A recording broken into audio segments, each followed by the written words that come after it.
This podcast is supported by listeners like you. We're grateful for your tax-deductible donation at newthoughtphilly.org or the link in the episode description. A practical prayer is a prayer that works. These discussions between Reverend Bill Marchioni and Carol Lawrence dive into the details of how it works and how to work it. Reverend Bill is a New Thought minister and the author of Practical Prayer for Real Results. Your new life begins with a new thought. Carol Lawrence is on a spiritual quest, finding the New Thought teaching after decades on the pulpit in 3 different traditional denominations. I've got some questions. Together, they're exploring the philosophy and activities that come together from many of the world's religions to create the practical spirituality that is New Thought.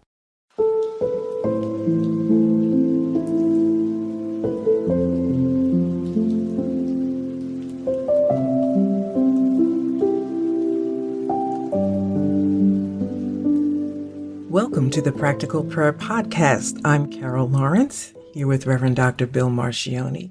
Today we're going to talk about paying attention. And the notion behind paying attention is that it used to be when we were kids in school, the teacher would say, pay attention. And that means that you should look over here and listen to what it is that they're saying. And that's still true. And we still sometimes ask people to pay attention or to give us their undivided attention. But we're now kind of in an attention economy where we get all this free stuff on our phone, our screen, and television channels and everywhere, signs that are all offering us information or ideas or notions and requesting in exchange to have some of our attention. And so the idea of paying attention in an attention economy is that we're making an investment in whatever it is that we're paying attention to. So that's what we're going to talk about today. As you were saying that, I was thinking just that around that idea this week. And what I was thinking is that there's so much demand on our attention that we focus and get lost. Sometimes our trajectory gets lost in terms of what we really want, what we were doing. And so now I got to shift because there's a demand or a request for my attention over here. So you seems to be, that's why I think meditation is us to remain focused or refocus. Well, yeah, meditation is an opportunity for us to turn away from all of the distracting influences and just pay attention to one thing at a time. And even when we're paying attention to something as simple and basic as our breathing. Breathe in, breathe out. Breathe in, breathe out. When we let everything else fall away, then we get to be present in this present moment. That's why we use our breathing, because we always breathe in the moment. You can't breathe for the future. And you certainly can't breathe in the past. So in a lot of ways, that's very helpful. It's helpful on that same thought, because I want to get back to what we were talking about or what you introduced in terms of making an investment. But the meditation that you spoke about, I used to resent when I was learning to meditate, that breathing time, because it felt like, come on, let's get it. Let's get to it. Skip the breathing. Let's do the meditation. Right. And whatever that was in my own mind, let's get to it. But your mind is never empty. So when you're breathing, it's just breathing on the least demanding thing, I think. This is it. This is as empty and as slow and clear as it gets. Now, that's explaining it in a very awkward way. However, it's a place to start. And when you begin to talk about or consider the things that you're talking about, the investment of ourselves in terms of what's being demanded of us, our attention, it's really good to be able to have a starting place, a start that's not all mixed up and congested. Yeah, and there are guided meditations that we can do, lots and lots of them, different types of guided meditations, different patterns of breathing that we can do, different activities we can be involved in, physical meditative practices. So mindful meditation, taking a walk in the woods, is different than sitting there on your purple pillow just breathing. And the idea behind all of it is to clear out the distractions and just to be present in the moment. The number of times that I have been looking at my email and seen a message and there's something that I need to do. So I then switch over to my web browser so I can go and do that. I flip through all the tabs to get to the one where the thing that was in the email is. By the time I get there, I've been distracted by 17 other things. I can't for the life of me remember what it was when I came in here to do that. Yes, absolutely. And I thought that was age-based, and I think that it's much less age-based and much more multitasking-based. Absolutely, exactly. I was just feeling it when you were saying that because I say of my advanced age. I call them senior moments, and I'll forget, something, and then I'll tell my daughter about what I forgot. And she said, Ma, I do that all the time. So I'm thinking, okay, maybe it's not age-based, but how many things can you think of at one time? And what you said interests me because you said that these things are vying for our attention and you use the term investment. So I'd like to hear where you're going with that. The meditation that I did, what came up was the notion that if our attention were gold coins and we had a little pot full of gold coins that were our attention, and every screen and every sign and every conversation had a coin slot, where would you be putting the coins? Where would you be investing your attention? If it were actually something of value that you had and you got to direct it over here or over there, where would you be paying your attention? It's valuable. It's got to be valuable. That's why all of these companies are giving stuff away in exchange for being able to have our attention for a little while. Two things come to mind. One, I was also thinking this week about organization. So in terms of where you put your attention or put your coin on the board or whatever, however you want to describe it, it has to be within some organized structure in order for it to make sense or for the value to be experienced. If you're doing a whole lot of stuff, which most of us are doing, but then are we doing each thing well? Yeah. So that's what you mean by organization, is that there is some method to our madness and where it is that we're investing our attention. And ideally there is. Ideally we're being methodical about what we're going to spend time doing and how we're going to use the attention coins that we've got, or as I a lot of times talk about, the minutes that we have in a day, 1,440 minutes a day. What are we going to do with each one of those? And it's nice to think that we are methodical and organized about how we're going to be investing those. And sometimes I'm just like a bowl of popcorn, popping here and popping there and off in all sorts of different directions. And there is no meaningfulness to what's going on. For me personally, that gets exhausting. It gets exhausting to continue to spend all of my time shifting gears rather than just making progress in a particular lane. Other people love jumping back and forth. I was one of those other people. Maybe that other person is still there, but more and more, I see the value of, and it's simply prioritizing, I think, and that's a word we don't like because it feels like if I put this at the top, then something else isn't important. But personally, I have found that I'm less and less able to give my best when I'm all over the place. What is it? Because that's one of the things I have to do before we come on every week is to decide what windows to close. And I'm amazed sometimes at how many windows I have to close and before I can shut down. And I'm thinking, Lawrence, where do these all come from? Why am I looking at all this stuff? Where does it? Well, I go to each one and they seem incredibly important. Very and I'm thinking, okay, and it's got the right name, so I'm not afraid to close it. But then if I close it, am I going to forget to go back to it? And maybe I need it. And that's why the thing is all, just so much. And today, with the technical difficulties we're having, I'm wondering whether that's a part of, or that's something saying to me that you got your computer is tired. Well, there's an answer for that. It's like upgrade the software and buy a new computer. Yeah, but wait a minute, though, because maybe I have to do that with myself.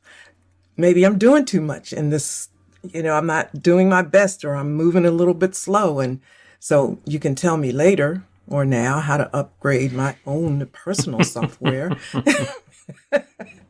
That would be cool. But there's this similarity, I think, in that, and it's difficult to do. It's difficult to adjust the focus or where your attention goes, because you said something else. You said, giving you all this free information. Mm-hmm. Nothing is free. It's free a cost information. To it. What's the cost?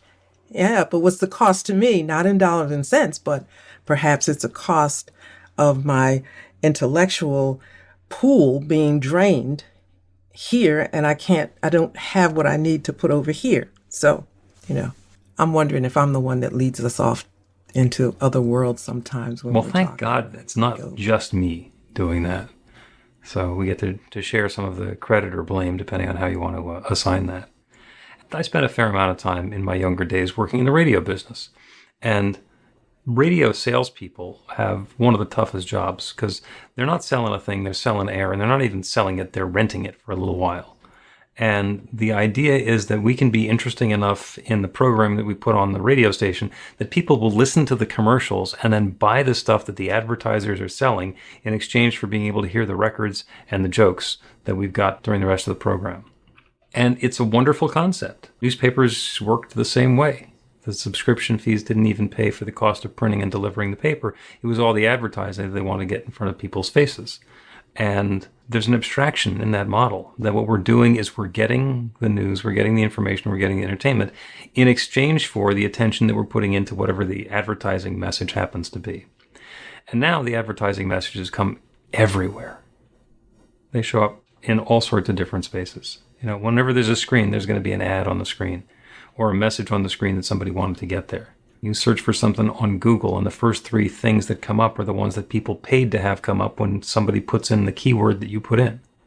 Well, is that really why you type something into Google? No, I type it in, and as you said, anywhere. So you can pick Google. I'm going to pick on Google, yeah. YouTube, anything. Okay, so now I don't want to see all that stuff. I don't. And I do get annoyed at times.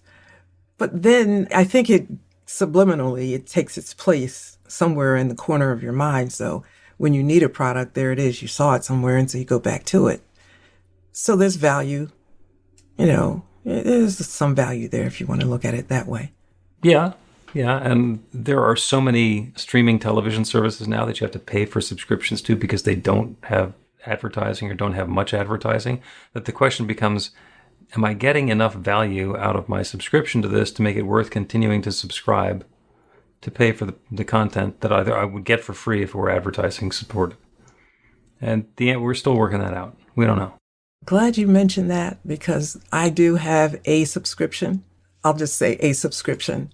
And all of a sudden, maybe a couple years ago, I got the subscription because it was supposed to be no ads. And then a couple of years ago, ads started popping up. You know what? I would be interested to know how this affects millennials. When I was growing up, you'd have a commercial that would interrupt your television show. You either go make a sandwich or get some juice, and you run back for the commercial. A little bit different now is when a commercial pops up, you can skip the ad after a second or two. Sometimes I forget to skip the ad, skip the thing.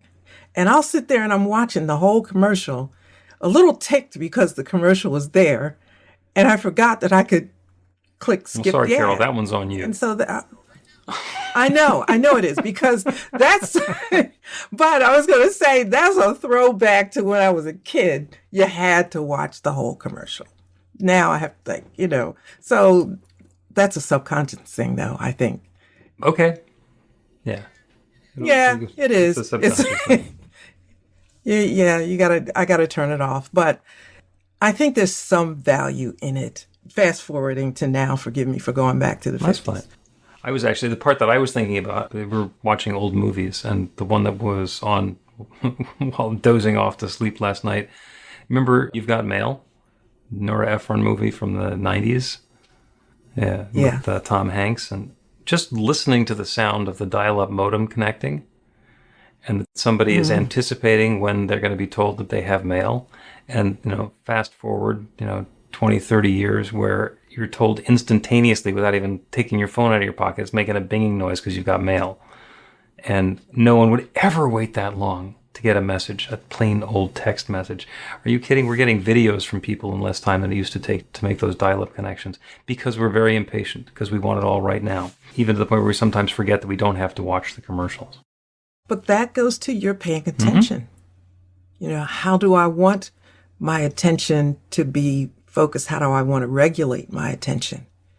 And that's important. Like I keep my phone off, OFF, off, because I don't want it always, it demands my attention. Somebody's always calling or texting. And I have a way of catching the ones that I want, but, I just don't give my life over to this culture that we live in that I have to respond when somebody demands. There you go. Well, now you've given me a way of juxtaposing our spiritual life with our technology life and choosing what we're going to pay attention to. Let's take a break and get into that when we return.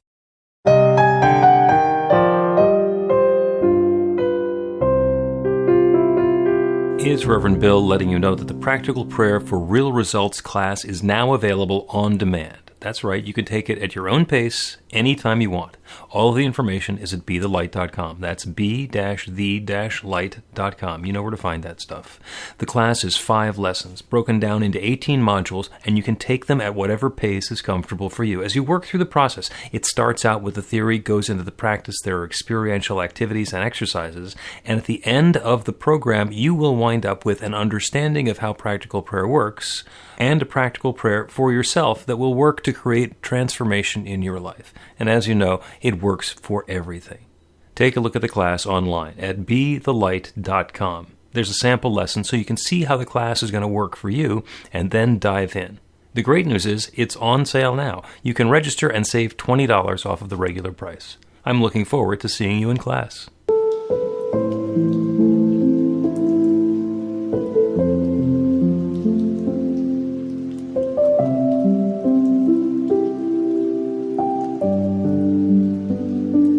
Welcome back to the Practical Prayer Podcast. I'm Carol, here with Reverend Dr. Bill Marcioni. We're talking today about paying attention. And the spiritual framework for that is the law of attraction. What we are paying attention to is that which we are attracting into our lives.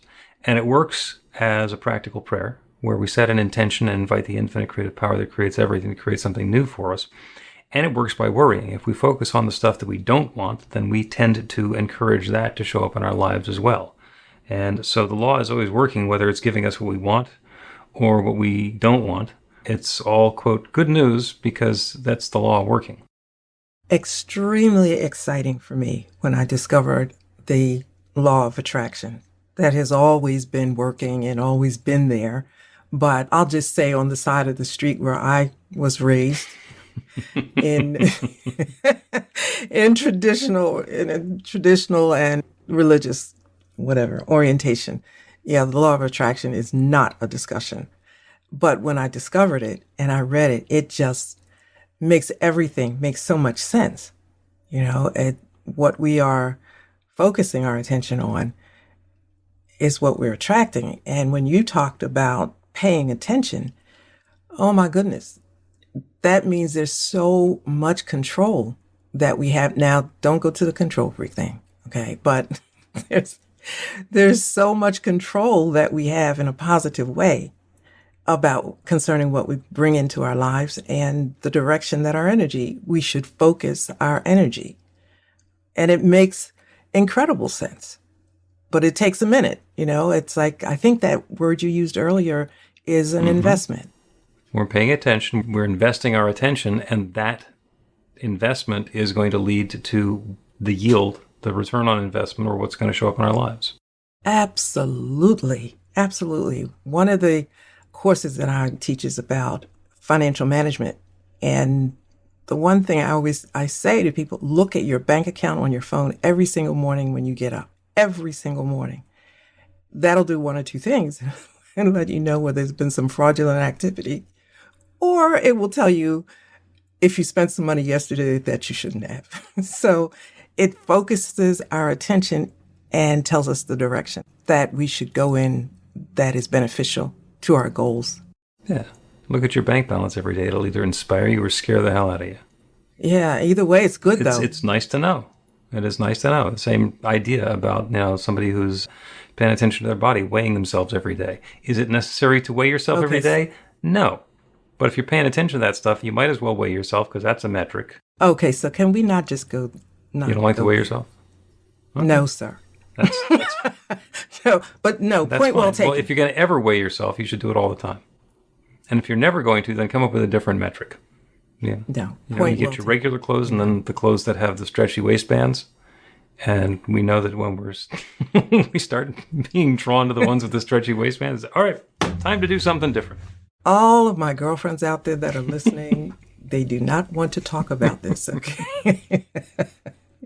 Right? Okay, put it in the chat. Okay. We don't want to talk about this. Okay, fine. But you're right.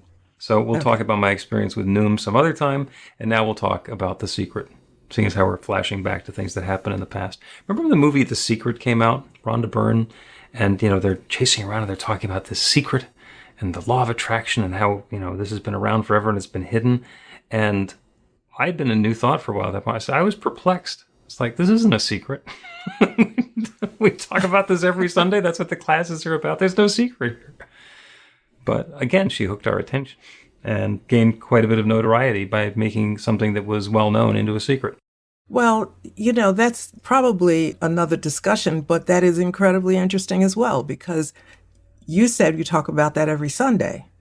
I was a pastor for 30 years. You did not talk about that every Sunday. And never you talked about that on no Sundays. Right? And I was going to say, even before I formally took the pulpit, I'm in front of the microphone and never spoke about it, ever. And I'm not even sure that it's a thing that people know about. It's there, of course. It's not something that was made up. It's always been there. But the language and the reality of it, the definition and how it works and all that, no. Well, it's all a paraphrase of what's, right there in Scripture, which, as you believe, so it's done. That's the law of attraction. Yes. Okay.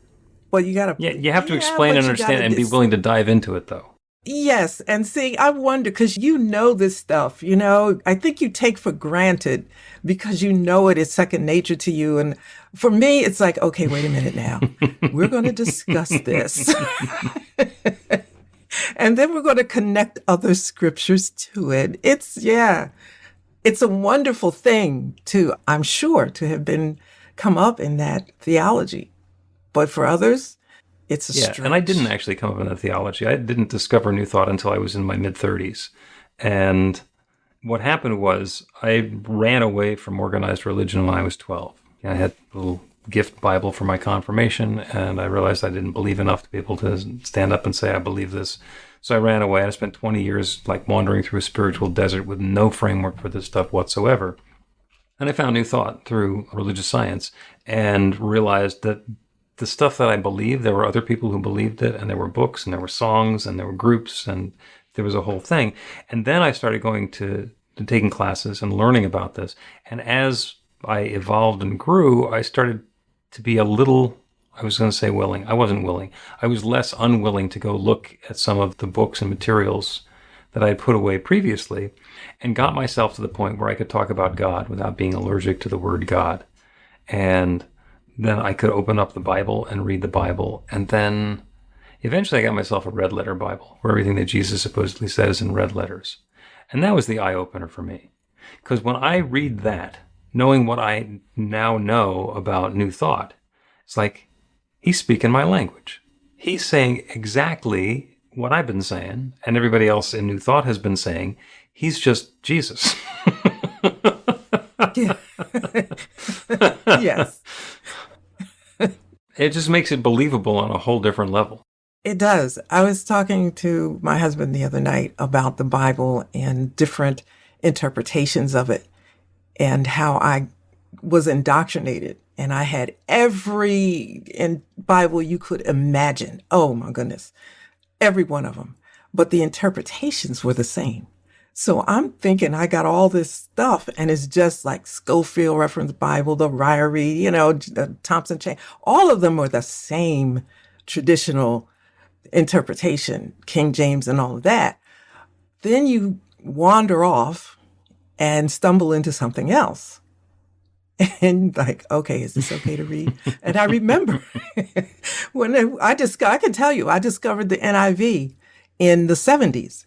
And the pastor would say, now, I don't know if you could read this one. This is some of these out here. And now I'm looking back thinking, please, get them all, line them all up, and let's do a comparison. But then you stumble over into New Thought or A New Thought. It may be anywhere. And it's not all that different. I call it, and I'm probably going to get beat up by my traditionalist friends, but that's okay. I always say, the Bible gives you the headlines, and you got to go to New Thought for the bullet point. There you go. Get it's like a headlines, and then you got to read the story on the next section of the newspaper. And that's cool to do. My explanation of the Bible in a different context is that it's the Boy Scout handbook of life. And it's the same thing. The Boy Scout handbook will give you a very tiny bit of information about a lot of different subjects, but there's a whole bunch of detail. You can get a doctorate on every section. So it's there's the fact that you read the Bible, even if you memorize the Bible, doesn't mean you have the whole story, because there's subtlety and subtext. And there's some magic in the word thought and thinking. And that's another broadcast, I'm sure. But we have so many broadcasts in one. But yeah, how about thinking about this? Nothing is going to happen to you if you think about it in 2 or 3 different ways. My favorite term for me is cross the street and look at it from this perspective. And then go across the street the other way and see what you see. Nothing's going to happen to you. If you don't like it, you're going to run back to the curve where you started. I don't know if you've ever been to one of the studio tours for Universal Studios or Disney or one of the others they have in California and Florida. And you drive down the street and it's New York, and you drive down another street and it's the Wild West, and you drive down another street and it looks different. And you go behind the buildings and there's no buildings. It just looks that way from the front. Yeah. And on the one hand, it can be disillusioning that there's no substance behind that beautiful facade. On the other hand, if there's no substance behind the facade, wouldn't you rather know? Wouldn't it be good to know that? That's a dangerous question, because some people would like not to know, but once you know, you can't unknow. That's true. Pay no attention to the man behind the curtain. Let's take another break, and when we return, we will conclude with a prayer about investing our attention.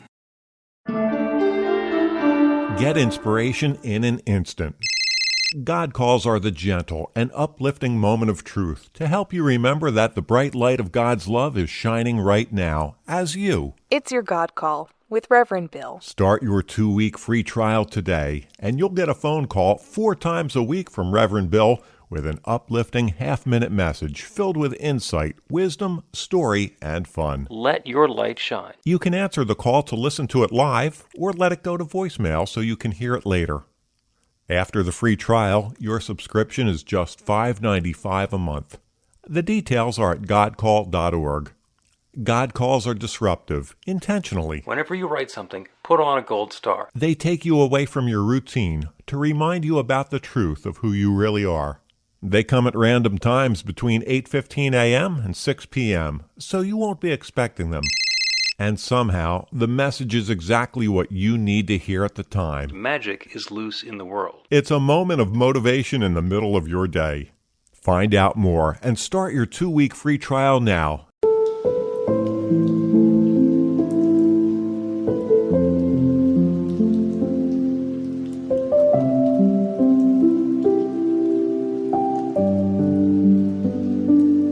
Welcome back to the Practical Prayer Podcast. I'm Carol, here with Reverend Dr. Bill Marcioni. And having a wonderful conversation about paying attention, and that being the attention that we invest in the things that we are wanting to bring into our lives. And it ties in with the law of attraction, and it ties in with the ability to create an experience according to our beliefs. So let's do a prayer about guidance and insight and next perfect steps as we are investing our attention. And the metaphor that we use is that if our attention were a bag of gold coins, and each time that we were attracted to pay some attention to a screen or to a book or to an article or to a pundit or a movie or whatever, that we had to put in one of those coins into the coin slot and give it away in exchange for whatever it is that was vying for our attention. How would we invest our attention? So the first thing to do is to turn away from all of the distractions in the world around us and turn to that one infinite intelligence, that one divine source, that one love that shares itself as all of its creation. It's God or nature, it's spirit, it's the infinite. It is that one creative power that has created and continues to create everything, everyone, everywhere. That one divine creative presence is sharing itself right now as each of us, individualizations of that one mind. And so each of us is fully endowed with the ability to think with that one mind, to use that divine intelligence to make good choices, to choose where to pay our attention, and to choose well. And so I know that as each one has the opportunity to glance or look or stare or dive in to a new opportunity, a new invitation to pay attention to something, that we're choosing well, that we are investing that valuable resource of our attention in a way that brings more good, more uplift, more joy, more harmony, more pleasantness into life. There is no need to be hooked into things that don't serve us. There is no need to squander our attention. There is no need to be ripped off by organizations, people who wish to grab our attention for their own purposes and are willing to take something valuable in exchange for something that's not nearly as valuable to us. So I know that each one is choosing well. Each one is divinely guided as to how best to invest that attention, when to pay attention and bring focus and clarity to a topic, to pursue something in depth, to achieve insight and wisdom and guidance and new awareness from that endeavor, and when to release the attention to all of those things around us and focus on simply being, whether it's a meditative practice or an openness and an allowing, to not necessarily be distracted and attentive to stuff outside of ourselves all the time. That delicious balance point is available for each of us and for all of us.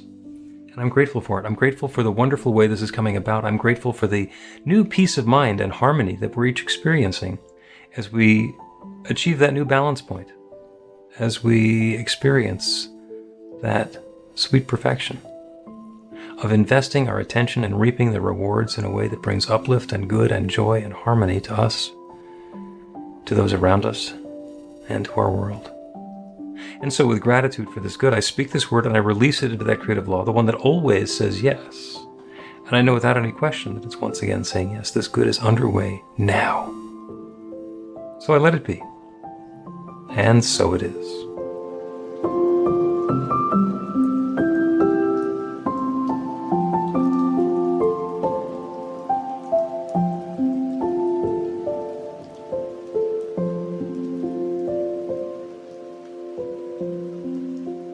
The Practical Prayer Podcast with Reverend Bill Marcioni and Carol Lawrence is a production of BeTheLight.com. be-the-light.com, where you can find more information about practical prayer for real results. Our theme is by Music of Wisdom. You can learn about the spiritual community of New Thought Philadelphia with daily guided meditations, Weekly celebrations of spirit, and Reverend Bill's classes in practical spirituality at newthoughtphilly.org.